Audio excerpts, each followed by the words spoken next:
Hey guys, welcome back to my channel. Today I'm going to be showing you guys my army base, or military base, that me and my friends all built together. This only took 4 people. Me and 3 of my friends, okay? So let's start off here. We have a B-17 bomber, dropping, I know they're barrels, but we act like they're bombs, dropping them onto this tank. Don't ask me why it's green as well. Yeah, why not? Next we have an airborne plane for that's Air Force training. You're practicing flights and placing dummy explosives, airsoft ones. Well, not airsoft ones, like blank type ones. They'll explode, but only release a big puff of smoke. And then if it's on the tank, you'll know. Airborne training. Obviously, you have the airborne plane inside. Yeah.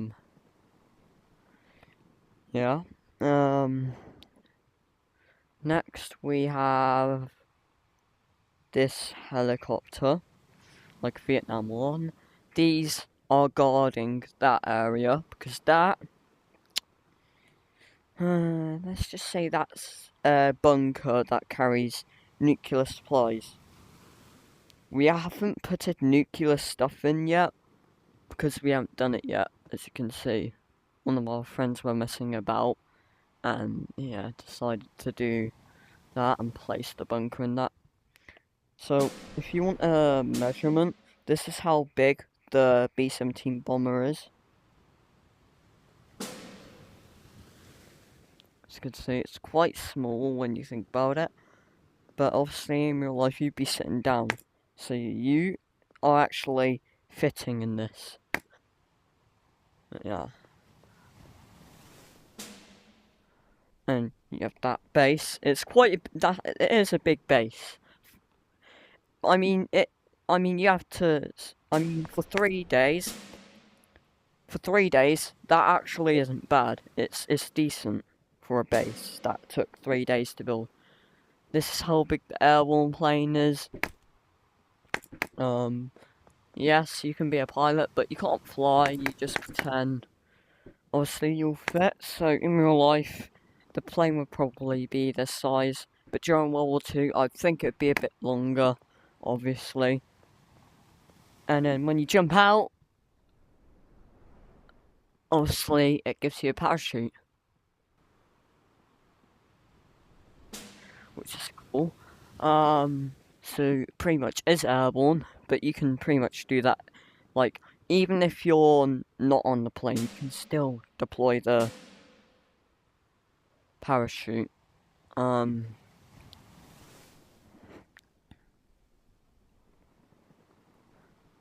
Like, for example, I'll go on the B-17 bomber, because that isn't an airborne plane.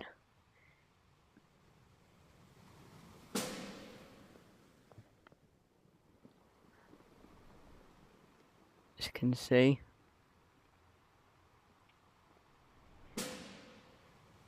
Yeah. Now, I know this is a desert map, but one of my friends wanted it to be based on Paris Island. So, instead, we decided, no, let's just make it a regular desert base. With just, mixture of things. I know, that's a Vietnam plane. That's a World War II plane. Same as that. But hey,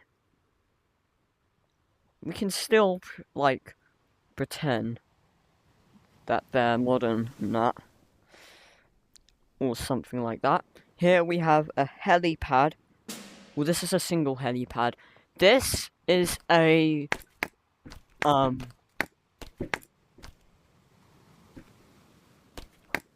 those who don't know what this is, one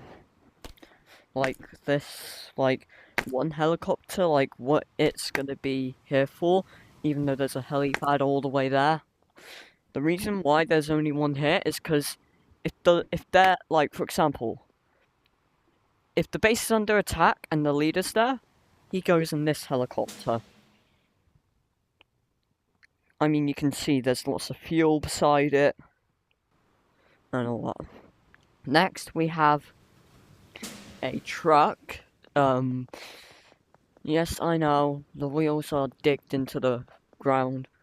I mean, guys, this base is actually surprisingly amazing. I mean, compared to what others build, yeah, their bases are good, but this, I'm not gonna lie, it's actually decent. This is like, for example, if you need reinforcements as in war, or like more patrol guards, these trucks are here to help. You have a whole crowd of these as well, and I made it so that you can walk between them, and I made space so that pretending if the reinforcements goes, they'll have enough space to go behind to climb in. And then next we got a hangar. You can see the F4 fighter jets, Falcons. That F4 stands for like Falcons. Yeah, they're about to land, as you can see. And these ones are in the hangar. Yes, I know it's going to be hard for them to land, but well, let me move these though. Yeah, like a bit like that.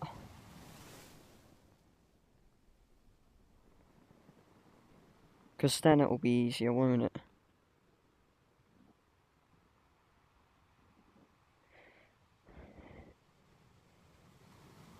Like I said, one of my friends were messing about as well. And then they just did this. But yeah. Let me just save the map real quick so that I can see that I changed the hangar.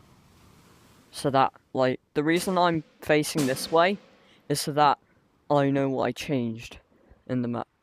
This is how big the hangar is. Yes, I know. The hangar is quite small. But hey. It's a hangar. We still did good. Why is there a TNT?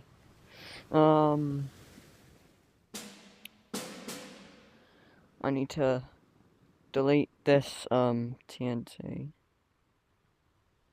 Great. If my friend didn't do that, just think. It's all sorted though, because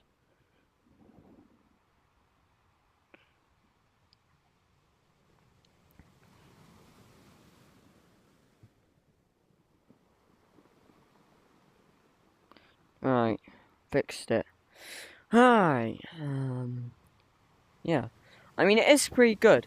I mean, guys, you might think that fighter jet's in the way, but think, if this lands, you can just turn left, or just keep flying, and then when he flies past these guys, land.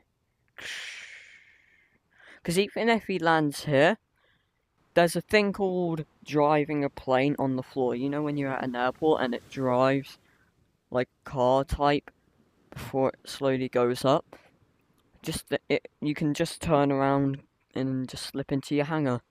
Let me put this back in place.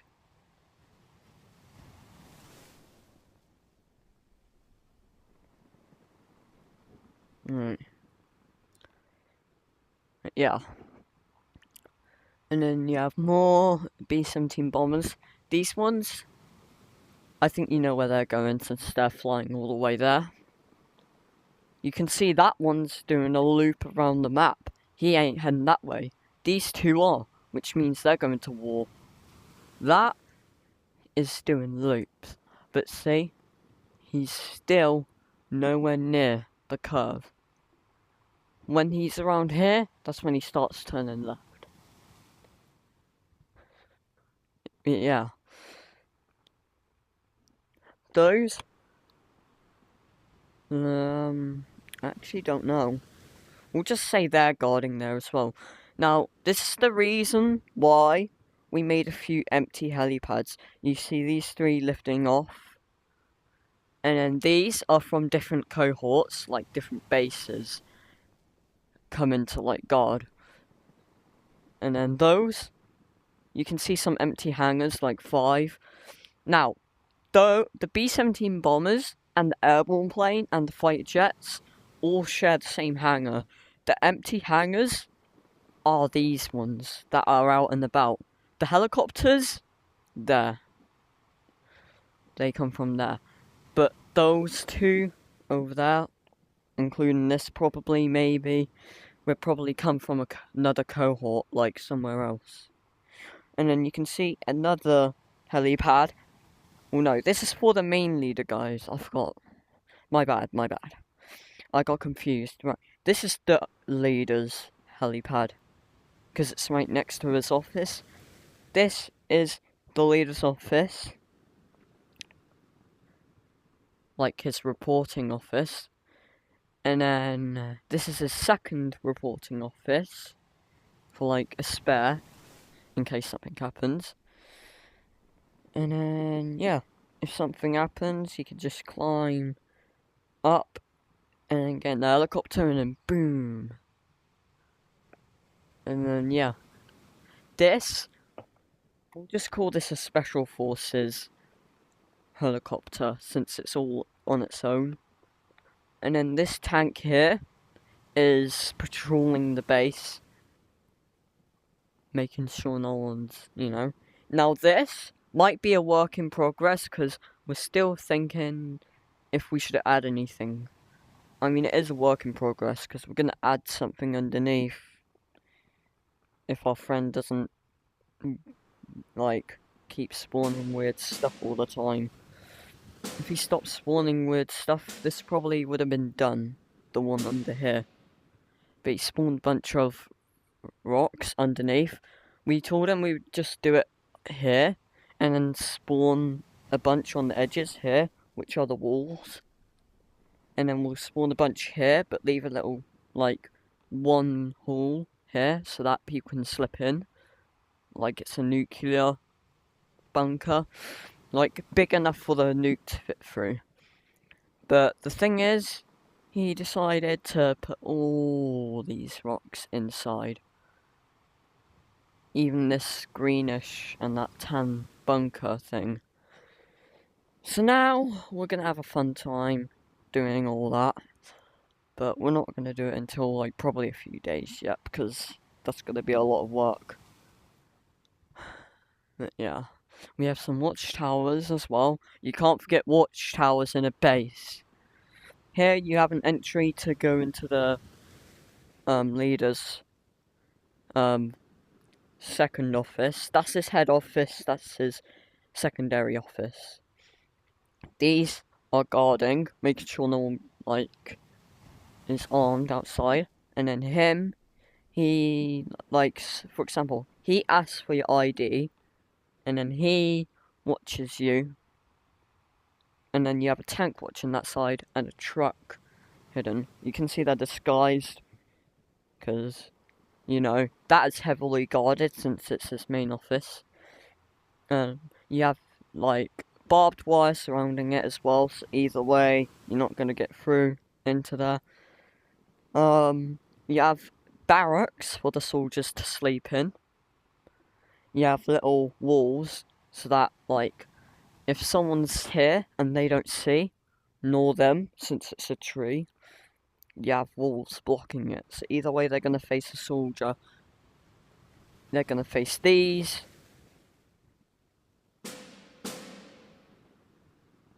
Sorry, guys. Just had to delete that. I almost deleted the barrack then. Yeah. This helipad. The helipad's actually big. We did a decent job with this, guys. This only took 3 days, by the way. Yeah. Everything's in a realistic size. I can give you guys a tour in the, like, leader's office, which is mine, because I own a Milsim, don't I? Which is based on the British Army. So I thought, why not? Because loads of my recruits have Plastic Battlegrounds. So I thought, why not make a boot camp in Plastic Battlegrounds? So, like, instead of doing boot camp in Tactical Assault, we can do boot camp in plastic, since they have like barracks and all sorts that you can spawn, and then you can pretend you're doing training and everything there. Yeah, so we're gonna go into the secondary office because we say the best for last. Don't forget, if every higher up you see, even if you're just a private and they're a private first class, one rank higher than you, you still have to salute.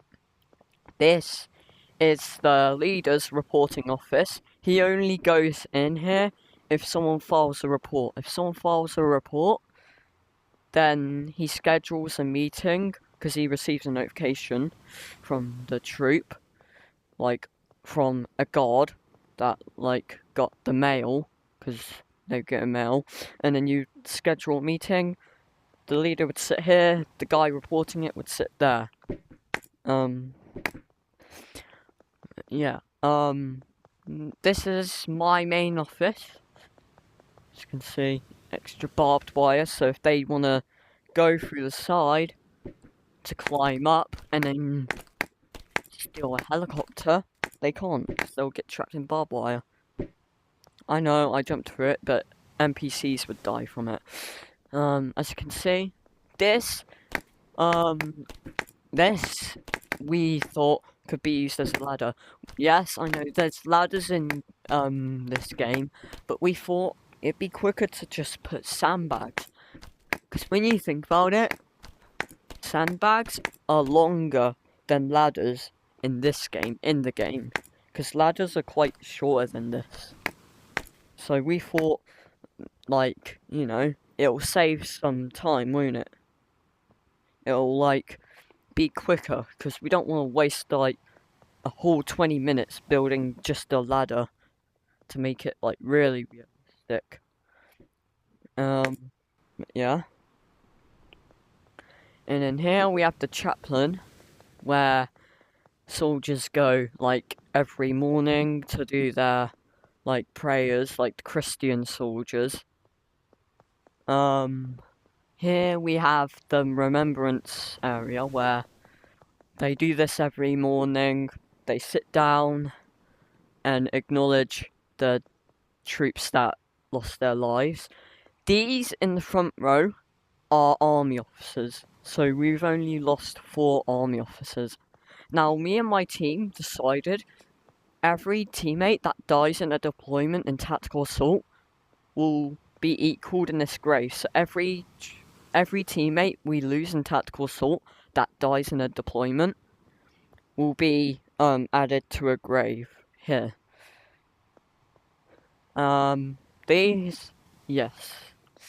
These are all from my Milsim members. Don't worry, they're still in the Milsim. Just because they die doesn't mean I kick them out the Milsim to make it realistic, because they still play in that. What we do is, if someone, like, for example, if me or my Milsim members die in tactical assault, we count how many deaths they had, and then, like, for example, how many teammates' deaths we have, we add that amount to this graveyard. This is going to be massive. There's going to be a row all the way to the back of here. It's going to be from there to all the way here once we get enough people. But first, we're going to do it from there to all the way back before we start going that way. And then when that way's full, we're going to just do the back row, do it all the way to the edge of the map, like that. And then once we reach the edge of the map, we're going to start putting the graves everywhere, like around, like, not there. We just, like, for example, the graves will stop at this, and then stop at the rock. Like, start there, and stop at the rock.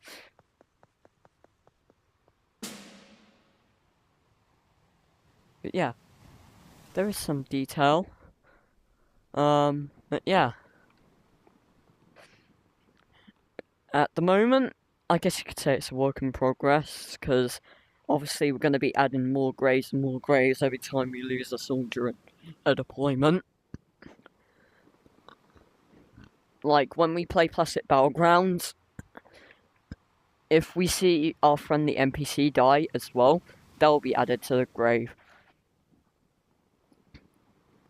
But yeah. So I hope you guys loved. Oh wait, no, it's not finished yet. I didn't show you guys this part. What am I like? These are empty barracks, by the way. Oh, another TNT. Hold on, guys. Sorry. Oh yeah, there's a table and a chair as well. This is where you collect your gear from, like, you know. I assume you guys know what gear is. It's the most simple thing. So let me go big a minute. Here we have a tank hanger. Yes, I know it's a bit out of shape. I mean, like, you know, with the tilted and the wheels in the ground, like a bit like the trucks. But hey, guys, you can't lie. This is kind of cool.